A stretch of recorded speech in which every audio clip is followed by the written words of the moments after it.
So what's up, people? This is Robert Pisano. La Nate Veritas. Now, what you know is what you can prove. I was having a conversation with my partner in crime, John, yesterday, and we were discussing some issues regarding the double slit experiment and quantum mechanics. And the topic of the Constellation came up. So I started doing some research on European Southern Observatory's website. And, I wanted to revisit the issue of the fact that they're creating artificial stars up in the nighttime sky down in Chile with the Very Large Telescope. This facility is called the 4 Laser Guide Star Facility, the 4LGSF, okay, in Chile. It dawned on me that maybe I should start looking for the data to clarify what the power and the capability of this laser guided star facility was. Meaning, how powerful was the laser and how far was it shooting lasers up into the sky to create an artificial star? So John and I decided, okay, let's check this out. Let's see if we can find the data. And lo and behold, they put the data right on their damn website. Okay? And I'm going to show you guys. This is absolutely mind-boggling, people. Mind-boggling. And if you can see it here, it's clear as day. It's clear as day, people. In this case, night. And they say it right here. Here you go. Here you go. Now, I don't want you Christian people and you biblical people to go crazy, but according to the European Southern Observatory, the 4LGSF complements the Laser Guide Star Facility. Instead of one laser, the 4LGSF sends 4 laser beams into the skies to produce 4 artificial stars by exciting sodium atoms located in the atmosphere at an altitude of 90 kilometers. 90 kilometers, people. That's about 295,000 feet from the surface of the earth. 90 fucking kilometers. There's sodium atoms. They said that there's a layer of sodium atoms up in the atmosphere, in the mesosphere, at 90 kilometers. Now, there are going to be people to argue to say, well, yeah, there's a sodium layer up there, so that doesn't mean that there's a dome and that's the limit to the sky. What about the Kármán line at 100 kilometers? Yeah, what about the fucking Kármán line? What about it? Because according to the European Southern Observatory, this bad boy delivers 22 watts of power, 4,000 times the maximum allowed for a laser pointer in a beam of a diameter of 30 centimeters. So you got 4 of these bad boys emitting 22 watts of power each. And they can only get to 90 kilometers, around 90 to 110 kilometers. That's what they can do. Okay? 90 kilometers. People, your dome,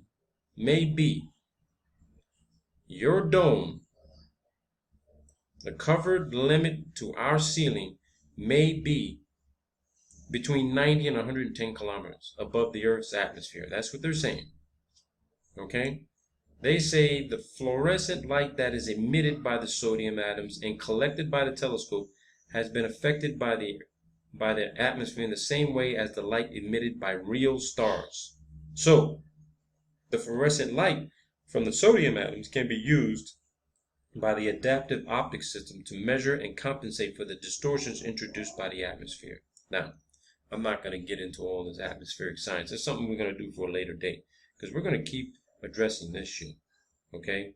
But the fact that they said they're able to locate a layer of sodium in the upper atmosphere at between 90 and 110 kilometers, it might confirm what is below is above, or what is above is below. We got seawater at sea level. That's sodium. Highly concentrated. Salt fucking water.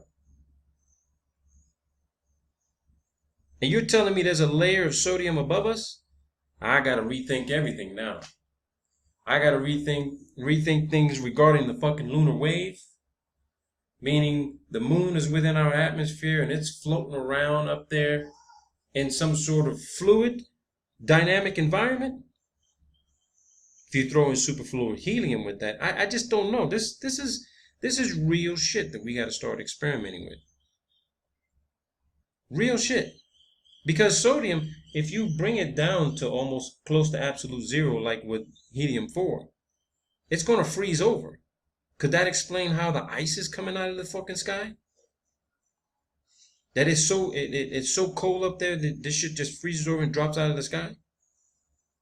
There's been ice balls just drop out of the fucking sky. Has anybody ever tried to taste the fucking hailstone that came out of the sky to see if it's salty?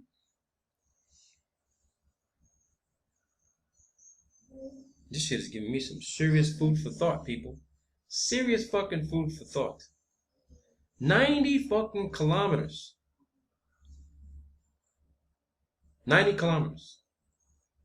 Which means that our entire constellation system, our entire fucking constellation system is no higher than fucking 110 kilometers, give or take. Meaning that all the fucking stars are somewhere around 300 fucking thousand feet, people. 320, 330,000 feet. After that, they ain't fucking nothing. They ain't no fucking stars deep out in fucking space. Now, that's just me fucking throwing that shit out there. All right? I'm not trying to be irresponsible about it. But if our fucking constellations or somewhere between 90 and 110 kilometers, that means anything beyond that, it's just nothing but fucking blackness. There ain't a goddamn fucking thing out there. So what the hell are they claiming is Mars, Venus, Saturn, Mercury, Uranus, Pluto? All these deep fucking space nebulas, all this other bullshit. Where the fuck is this shit?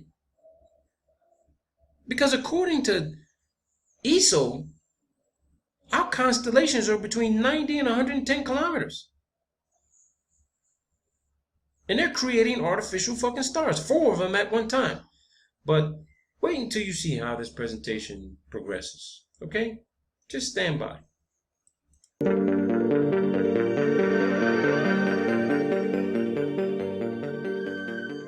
The Allgäu Public Observatory lies amidst the picturesque landscape of southern Germany. As night falls, a team of scientists and engineers prepares to field test a very cool piece of technology, a laser guide star unit, which will soon be on its way to ESO's Paranal Observatory.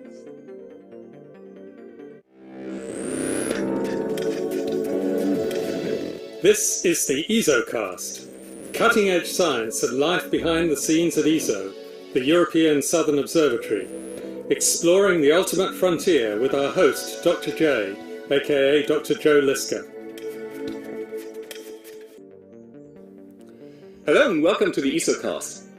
Today we are at the Allgäu Public Observatory in southern Germany, because this is where a team of scientists and engineers from ESO is testing a brand new laser guide star unit. What's that, you ask? Let me explain. Now, we've all looked at the night sky and seen the stars twinkling. Now, the stars themselves, of course, don't do any twinkling. The twinkling is caused by turbulence in the Earth's atmosphere. As the starlight crosses the atmosphere, it encounters different pockets of air, with different temperature and pressure, which bend the light in different ways. Now, I don't know if you guys saw that, but there was sort of like an atmospheric disturbance, like sort of a wave. Okay? You got to start thinking that lunar wave issue now. Because if what he's saying is true, this explains why that lunar wave is possible, on how it's possible. Thus causing distortions. In fact, you can see this effect often in broad daylight, whenever you look towards a distant object on the horizon on a hot day. Now, the twinkling is all very pretty and even romantic, but for us astronomers, it's actually a real problem, because it means that our images are blurred and less sharp than they could be if it wasn't for the atmosphere. So, what do we do about it? Essentially, we need a method to cancel out the distortions, in effect to untwinkle the stars. The way to do it is to bounce the starlight off a mirror that is slightly deformed in exactly the right manner to cancel out the distortions. But how do you know how to deform your mirror?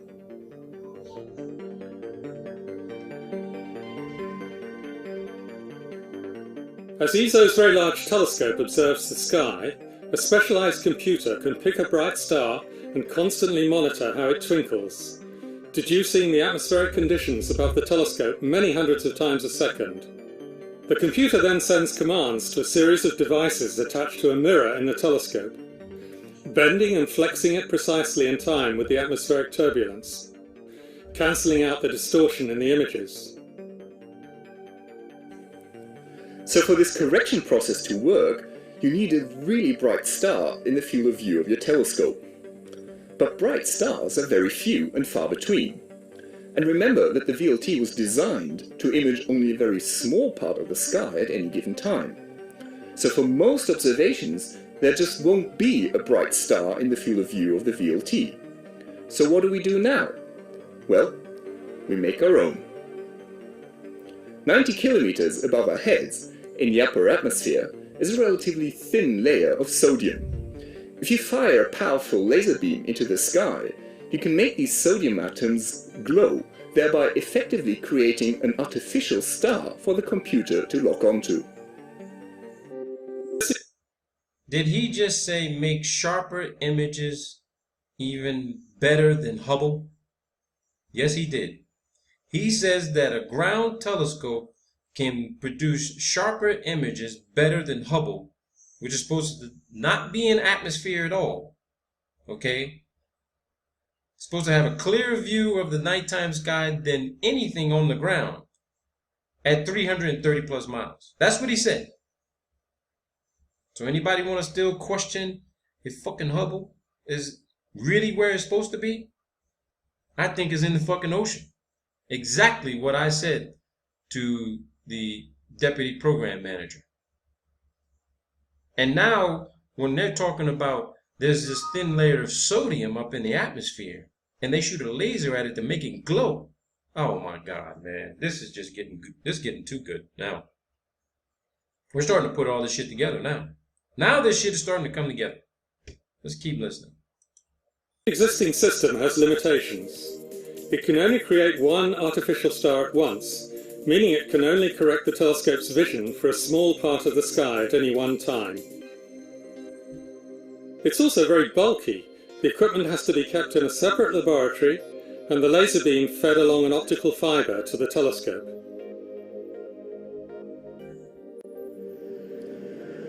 Based on the experience obtained with this first system, ESO engineers have been working to build a much improved, new laser guide star unit. So, Domenico, this is it. This is the laser. It's incredibly small. It fits on the back of this small telescope. That's amazing.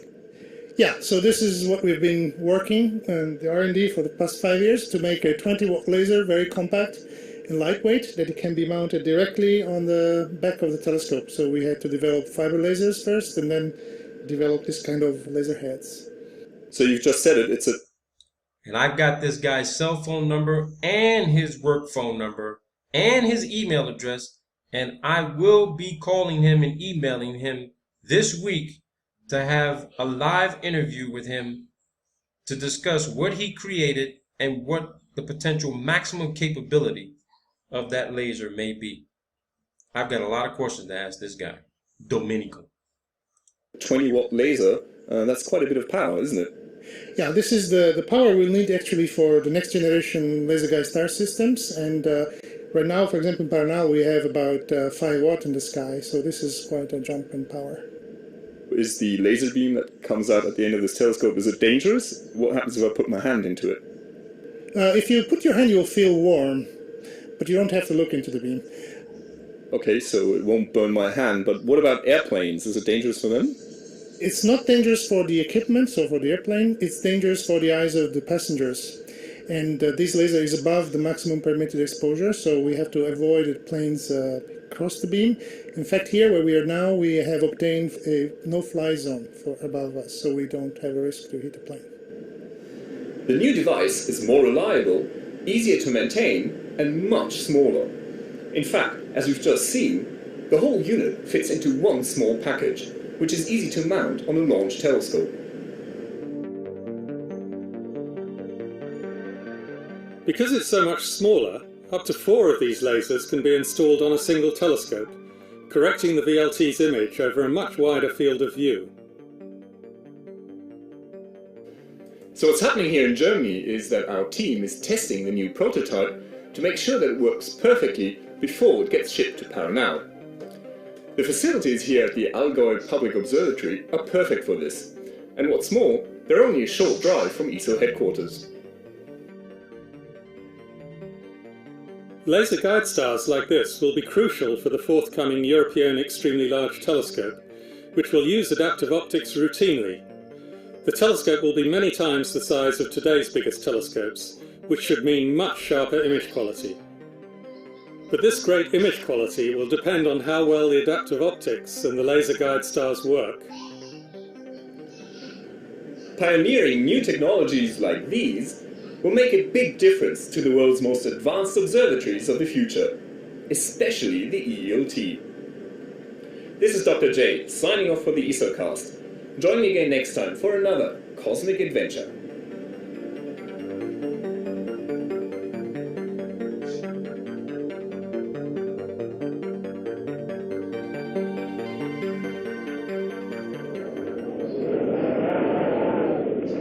While we were filming this episode, we got a stark reminder of why ESO's telescopes are located on the mountaintops of northern Chile and not here in the hills of southern Germany. Thankfully, storms like this are not something you ever see at Paranal.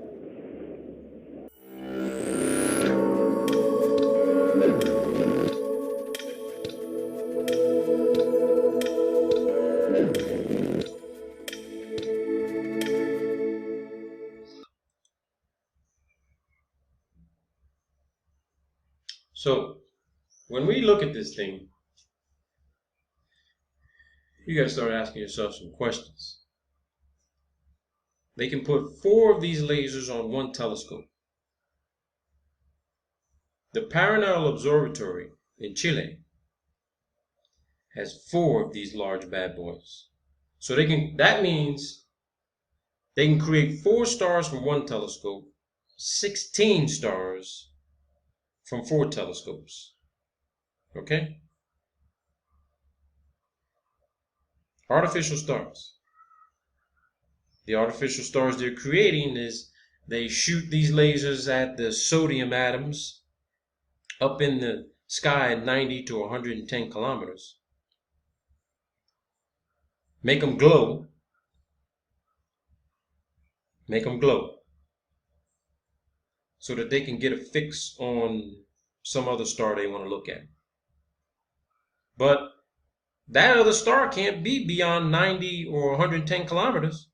It's got to be within that 90 to 110 kilometers. Period. That's what this facility is doing. That's how they're creating artificial stars. I wanted to know how they were doing it.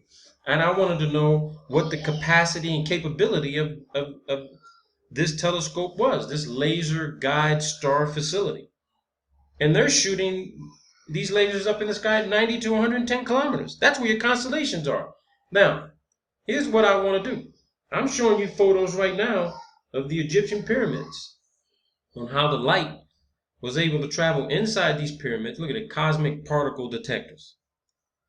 The light was able to travel inside these pyramids and outside of it, meaning it was collected somehow And, you know, I got somebody else who's a YouTube channel, Lee Bracker. Lee talks about breaking down the fact that pyramid, pyra, means fire. Mid means middle. Is it possible that these pyramids were used for the same exact artificial production of some other light show? Is it possible? Is it remotely possible that the pyramids were designed for the same exact purpose? Same exact purpose. Is it just possible? I mean, really. That's what we need to know. That's what I want to know. I shot this video before I had a chance to talk to Lee Bracker about it. But he's going to see this video. And I'm going to have him on, and we're going to discuss this. Because there's been pyramids located all around the earth. Is it possible, aside from being burial grounds for royalty and pharaohs and kings and queens, when you look at the very large telescope in Chile, there's 4 of them. So if you want to compare that to, say, look at these bad boys as pyramids, modern day advanced technological pyramids, you got to decide for yourself.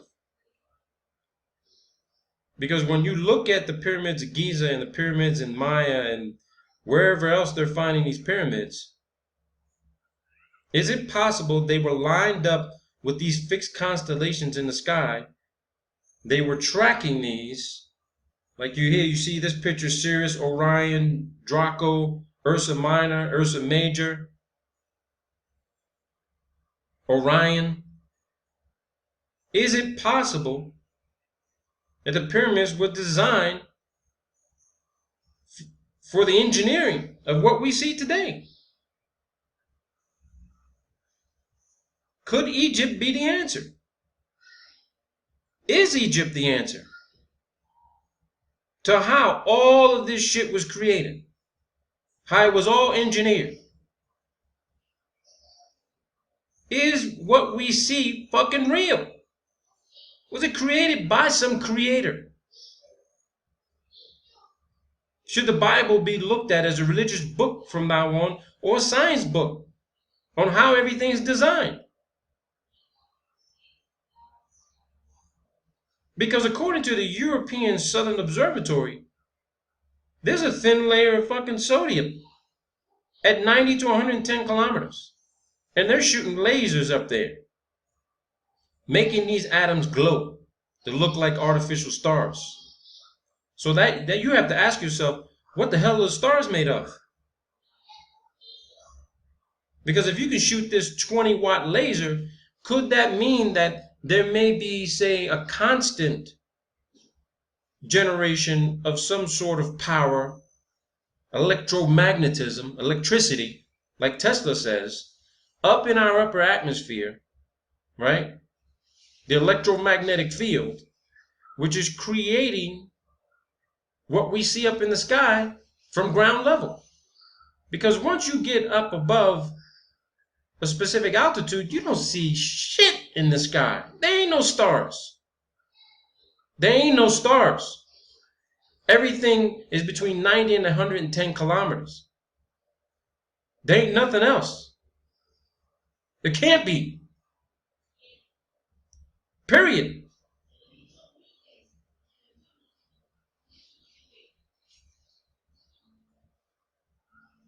The electromagnetic field is potentially creating the perpetual energy to give us the light show that we see. The constellations, the Milky Way, all that shit.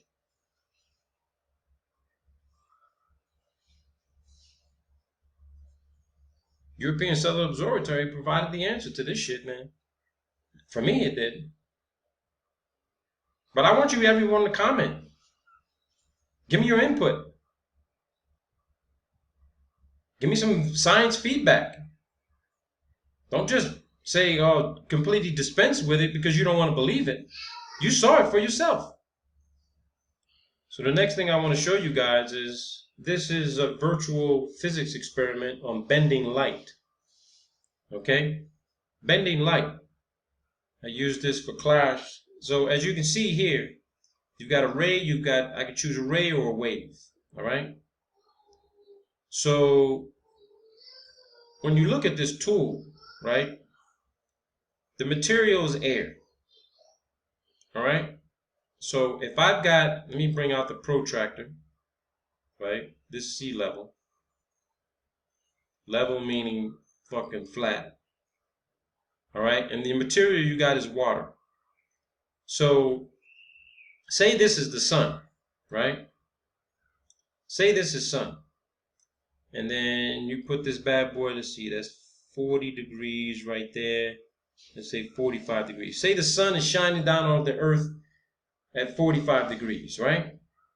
All right. Index refraction for air is 1. All right? That's the index refraction. Boom. Let's see what happens. Sun's rays shining down on the earth at 45 degrees. Does it go through the water? What is above, what is below, right? Boom. Not only do you get refraction, but you also get somewhat of reflection. Because you've got this 45-degree angle reflection back up into the atmosphere. Back up into the atmosphere. You see that reflection off the water. But as you start to change the angle, looks like light can travel through fucking water. Now, I watched a video with someone telling me on the video that there's a possibility our world may be underwater in some giant fluid environment, meaning that the earth itself, we're inside a bubbleized, pressurized container, like a fucking a diving submarine in the water, pressurized. We got our own environment, and then but above us is all this fucking water. So we got to ask ourselves, how is the light shining through to us? Well, we're inside a contained, dry, gaseous, and pressurized environment, multi-level, and somewhere out above 90 to 110 kilometers is nothing but fucking water. Sodium at that. Possibly superfluid helium. But when you see, when I change the angle of reflection and refraction, you know, look at it. You're getting reflection off to the water. Now let's change this for a little bit here. Let me change this for you. Let's change the material to water. Okay? Let's change the material below to air. And let's see what happens. Look what happens. If the sun is shining through water,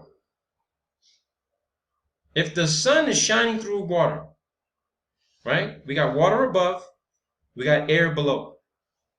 45-degree angle. You're still getting reflection and refraction. The light is bending. So if your clouds are here and people want to know why the light is shining through the clouds the way it is, let me show you an example of what someone sent me 2 photos that they took yesterday of the sun shining through the clouds. Let me show you. Now, someone I know sent me this photo that they took yesterday. They took this photo yesterday. Look how the sun is shining through the clouds. Just look at that. Look, the light is bending. The light is being bent somehow, some way. It's a photo somebody sent me yesterday. That's a photo someone sent me yesterday. Okay?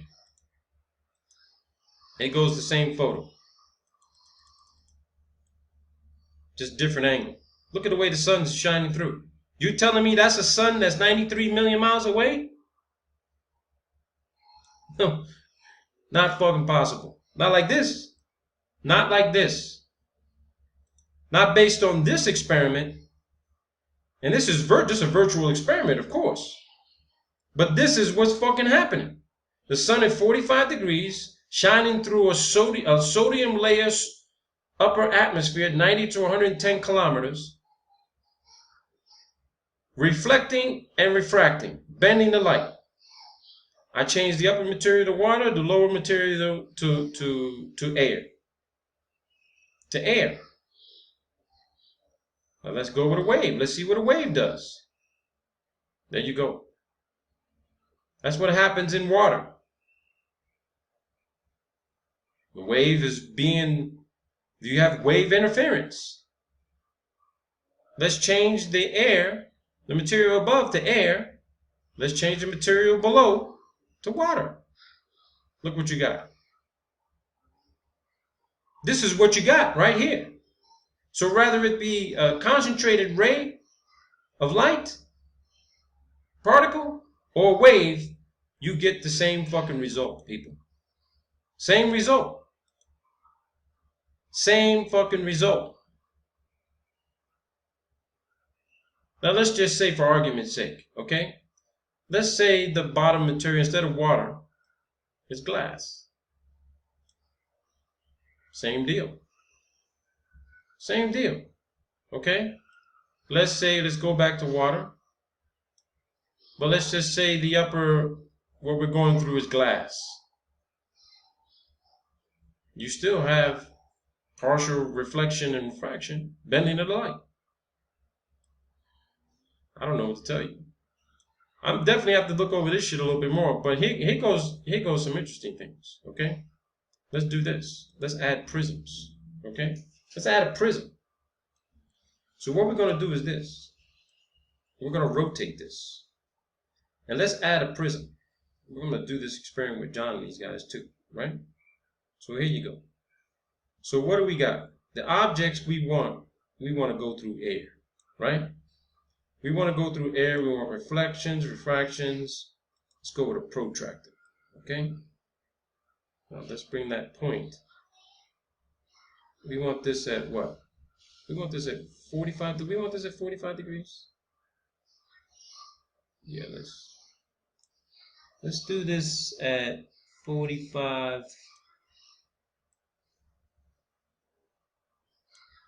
Okay. 40 degrees, 45 degrees. Bring this bad boy back a little bit. Okay, let's see what happens. We got 650 nanometers. That's sunlight going through air. Boom. Look what we got. Look what we got. So what's this? Let's go with several beams. Let's go with, it's at nighttime. So let's see what happens when we go through water. Wow. Look how concentrated we go through water, and that's with a prism. Let's change this a little bit. Let's see what happens. Let's see when we change the angle of the prism to exactly 45 degrees. Look what we get. Just look what we get.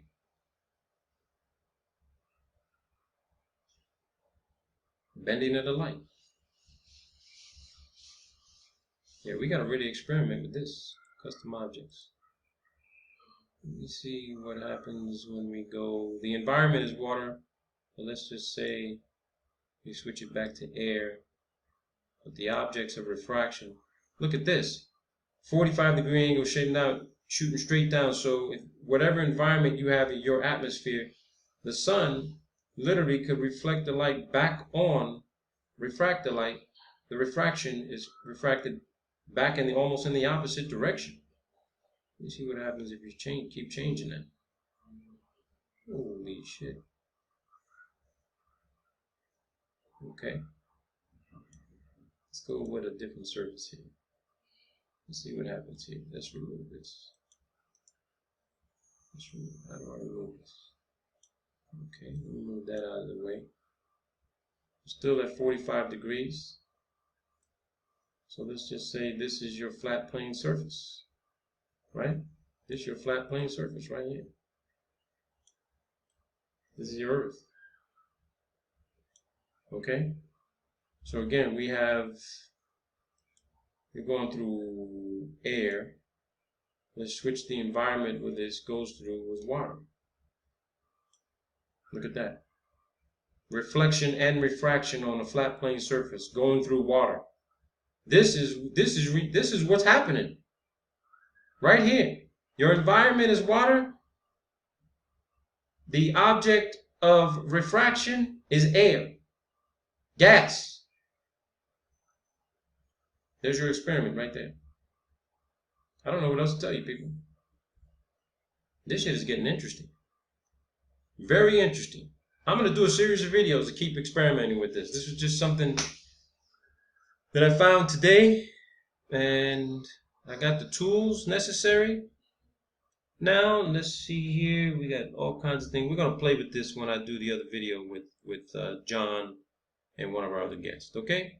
But again, it's not what you know, people. It's what you can prove. I hope I added some sort of clarification for you guys, because this shit just got interesting.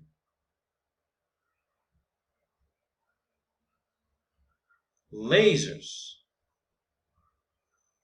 at 90 to 110 kilometers. There goes your dome right there. Right there. 22 watts of power. What do you think you can do with 30 watts, 40 watts, 50 watts? Think about that. Could you create a fucking sun? Could you literally create what you believe you see up in the sky as the sun if you multiply this times 2 or 3 or 4? Is it possible to create the sun? I think so. But we're going to find out if it's possible. Peace out, people.